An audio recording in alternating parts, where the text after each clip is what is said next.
2008년 서브프라임 모기지 사태는 전 세계 금융 시스템을 완전히 바꿔놓았습니다. 당시 무분별한 대출로 위기의 주범이었던 대형은행들은 이후 강력한 자본 규제와 감시의 대상이 되었습니다. 규제라는 둑이 높아지자 은행들은 자연스럽게 신용도가 낮은 중소기업이나 위험성이 큰 대출에서 손을 떼기 시작했습니다. 하지만 시장에는 여전히 자금이 필요한 기업들이 존재했습니다. 이 틈새를 파고든 것이 바로 사모신용, 즉 프라이빗 크레딧입니다. 은행이라는 공인된 호텔 레스토랑이 문을 닫자 그 뒷골목에서 비공개로 음식을 내놓는 프라이빗 주방이 생겨난 셈입니다. 이 프라이빗 주방은 자산운용사들이 투자자들의 돈을 모아 기업에 직접 돈을 빌려주는 방식으로 운영됩니다. 은행이 아니기에 까다로운 공적 규제에서 자유롭고 담보가치 역시 외부의 객관적인 기준이 아닌 자신들만의 내부 모델로 평가합니다. 지난 10년 동안 이 시장은 전례 없는 저금리 기조 속에서 폭발적으로 성장했습니다. 수익에 목마른 연기금과 보험사들이 더 높은 이자를 쫓아 이 보이지 않는 주방에 막대한 자금을 밀어넣었기 때문입니다. 겉으로 보기에는 아무런 문제가 없어 보였습니다. 하지만 주방 안에서 어떤 재료로 어떤 음식을 만드는지는 오직 요리사들만 알고 있었습니다. 사모펀드들이 지난 수년간 가장 신뢰하며 돈을 빌려준 대상은 바로 소프트웨어 기업들이었습니다. 공장을 지을 필요도 없고 원자재 가격 변동 리스크도 적은 이들은 매달 고객들에게 구독료를 받는 안정적인 구조를 갖추고 있었기 때문입니다.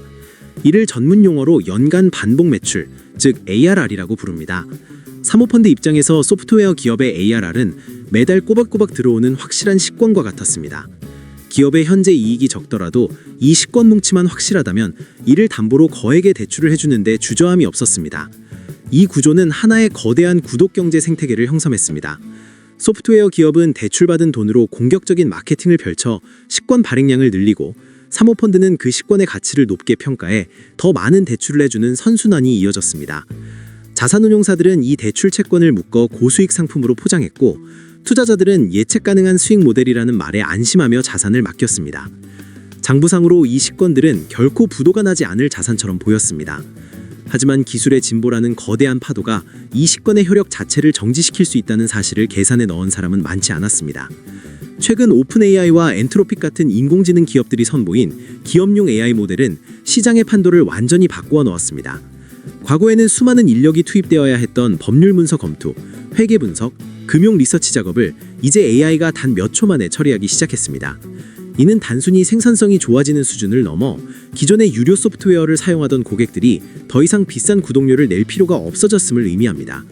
사모펀드가 담보로 잡았던 그 식권들이 순식간에 종이 조각이 될 위기에 처한 것입니다. AI가 소프트웨어 산업을 잠식할 수 있다는 공포는 이미 시장 가격에 반영되기 시작했습니다. 상장된 소프트웨어 기업들의 주가가 먼저 하락세를 탔고 이는 비상장 기업들에게 돈을 빌려준 사모펀드들의 담보가치 하락으로 이어지고 있습니다. 기업의 매출이 떨어지면 대출금을 갚을 능력도 상실됩니다. 문제는 여기서 그치지 않습니다. 사모펀드들은 AI 인프라 구축에 필요한 막대한 자금 조달까지 담당해 왔는데 사모신용 시장이 위축되면 AI 산업의 성장 동력마저 꺾일 수 있는 구조적 결함이 노출되었습니다. 담보가치가 무너지고 있는 이 긴박한 상황에서 사모펀드들은 자신들의 실패를 인정하는 대신 시간을 벌기 시작했습니다. 기업이 이자를 내지 못하는 상황이 오면 원칙적으로는 부도 처리를 하고 장부 가치를 깎아야 합니다. 하지만 사모펀드들은 현물 지급 이자라고 불리는 PIK 방식을 활용해 이를 우회하고 있습니다.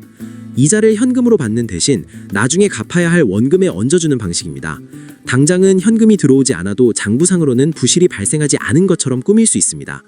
마치 썩어가는 식재료를 버리지 않고 냉동고 깊숙한 것에 밀어 넣은 뒤 나중에 더 비싸게 팔 수 있다고 장부에 기록하는 것과 같습니다. 하지만 시장의 눈을 영원히 속일 수는 없습니다. 불안함을 감지한 투자자들이 자금을 회수하려자 사모펀드들은 환매를 중단하거나 분기당 5% 내외로 환매를 제한하는 게이트를 걸기 시작했습니다. 돈을 돌려줄 현금이 부족해진 펀드들은 자금을 마련하기 위해 그나마 시장에서 잘 팔리는 우량한 대출 채권부터 매각하기 시작했습니다. 결국 펀드 안에는 누구도 사려 하지 않는 부실한 채권들만 남게 되는 악순환에 빠진 것입니다. 이는 전형적인 뱅크런의 전조 현상이며 이제 문제는 개별 펀드의 손실을 넘어 전체 금융 시스템의 안정성으로 번지고 있습니다. 현재 시장에서는 이번 사태가 2008년과 같은 전면적인 금융 시스템 붕괴로 이어질지를 두고 치열한 논쟁이 벌어지고 있습니다. 긍정적인 쪽에서는 이번 위기가 은행 시스템 밖의 비상장 기업들에 국한되어 있어 실물 경제로의 전이가 제한적일 것이라 주장합니다. 반면 보험사와 연기금을 통해 수많은 개인 투자자의 자금이 이미 사모신용 시장에 깊숙이 얽혀 있다는 점을 우려하는 목소리도 큽니다. 특히 JP모건과 같은 대형 은행들이 사모신용 채권의 담보 가치를 보수적으로 재평가하기 시작했다는 점은 이미 월가의 최상위 포식자들이 위험을 감지하고 발을 빼기 시작했다는 신호로 해석해야 합니다. 이제 공은 연준의 손으로 넘어갔습니다. 유동성이 메마르가는 사모신용 시장을 방치할 경우 기업들의 연쇄 도산과 고용 시장에 급격한 냉각이 올 수 있습니다. 하지만 중동 분쟁으로 인한 유가 상승과 인플레이션 압력은 연준이 금리를 내려 구원투수로 등판하는 것을 방해하고 있습니다. 투자자 여러분은 지금의 시장을 낙관하기보다 보이지 않는 곳에서 쌓여가는 부채의 무게를 직시해야 합니다.